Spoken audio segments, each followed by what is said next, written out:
Bonsoir Pascal Boniface. Bonsoir Laurent Bazin. Géopolitologue, directeur de l'Institut de recherche l'IRIS. Emmanuel Macron dîne ce soir avec Donald Trump, on l'a dit tout à l'heure. Il va pas tarder à se poser aux États-Unis d'ici 3/4 d'heure maintenant, au premier jour de sa visite d'État. Il n'a pas tari d'éloges sur son hôte la nuit dernière, c'était sur Fox News, c'est-à-dire la seule télé dont Donald Trump dise du bien. C'est une opération de charme, et si oui, qu'est-ce qu'on a à y gagner ? Alors oui, c'est une opération charme qui a démarré d'ailleurs dès l'élection d'Emmanuel Macron. Tout de suite, le contact s'est bien passé à la surprise générale parce qu'ils sont opposés autant qu'on peut être opposé en termes de génération, de relation à l'autre, de conception de la nation et de la vie internationale.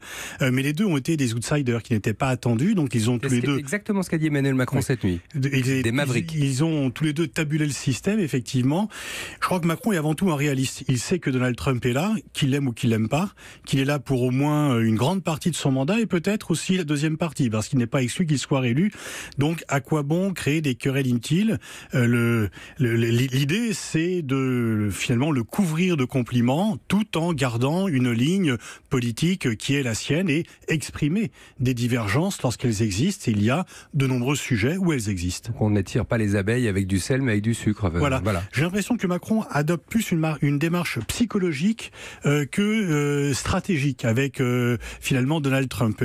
Il sait que celui-ci a un ego extrêmement important et que s'il lui passe un peu de la pommade, eh bien, il va un peu attendrir la bête, en quelque sorte. Il est idiot, Donald Trump, pardonnez-moi. Non, bien sûr, quand même la tête sur les épaules. Il voit bien quand même. Il a tout à gagner puisque ses partisans sont contents. Celui qui est considéré comme le dirigeant occidental, le plus moderne, le plus anti-Trump en fait, dit du bien de lui. Donc c'est du gagnant pour les partisans de Trump.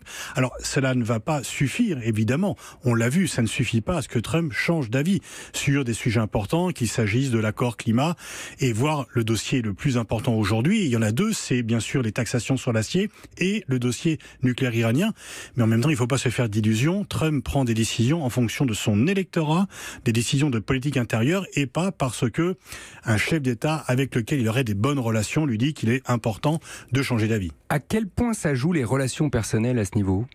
Elles jouent un petit peu. Il y a beaucoup d'affichage, effectivement, mais en même temps, les États sont des monstres froids et les chefs d'État sont à la tête de monstres froids.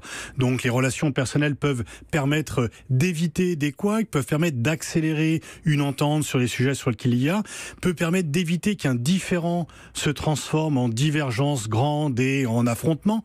Mais elles sont quand même, ce sont des intérêts. Et la conception que Trump a des intérêts américains n'est pas du tout la même que la conception qu'Emmanuel Macron a des intérêts du monde et de la France. Donc ils ne seront pas d'accord. Non, ils affichent une entente plus que cordiale, c'est presque une lune de miel en affichage, mais dans leur discussion, ils seront en désaccord. Et déjà, Emmanuel Macron, sur l'accord climat, sur le transfert de l'ambassade de Tel Aviv à Jérusalem, sur le retrait de l'UNESCO, a exprimé ses désaccords. Et même, il a mis en garde sur une éventuelle guerre commerciale aussi. Ça n'empêche pas la franchise, c'est ça que vous voulez dire. Voilà. En fait, c'est une approche très pragmatique. Ce qu'il faudrait éviter, c'est d'exprimer des accords trop frontalement, ce qui n'arrangerait rien avec Trump et en général avec d'autres chefs d'État. Aller insulter ou prendre des positions complètement différentes ne permet pas un rapprochement. Et en même temps, c'est pas parce qu'on est en désaccord et que l'autre est à la tête des États-Unis et nous à la tête de la France qu'il faut céder. Et donc, c'est là où le chemin est étroit. Comment faire pour ne pas antagoniser une relation en même temps sans céder sur des principes qui paraissent importants et sur lesquels, par ailleurs, Macron peut fédérer autour de lui et au niveau international. Ça peut être un partenaire fiable, Donald Trump, sur les points de convergence ?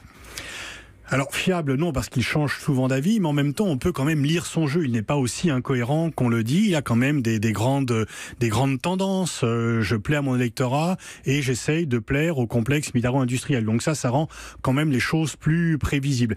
Et puis effectivement, il y a quand même si c'est marginal, le côté, je dirais, affectif peut jouer aux marges, mais les marges peuvent être importantes. Merci Pascal Boniface, géopolitologue et je le rappelle, fondateur et directeur de l'IRIS. Merci beaucoup. Merci à vous.